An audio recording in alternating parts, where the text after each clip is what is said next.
Like what place? Marawi also? He's been all over. He's been all all over the Philippines? Oh yeah. Like just about. I think he's got 2 islands that he has to go to, and he will travel every place in the Philippines. I think Marawi is hard to travel because there's a lot of rebels there. Yeah. He had He had a protection from government? a Philippine soldier. I see. He has a bodyguard. Yeah, that's good for him. Stop it. Yeah, Get some help. that's good. And he was treated really nice. He liked it down there. Loved it. He got in touch with the tourism office down there, and they provided the army for him. Yeah. We paid for the army to Yeah. protect him. Yeah, which is smart.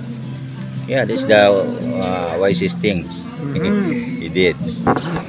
What? Bro, what are you Ay, talking ay, about, all man? over the Philippines. Everywhere he goes, everybody knows it. Apit na mo to kung Like when that English typhoon magayay. hit, Habang there was a typhoon hit, it was on about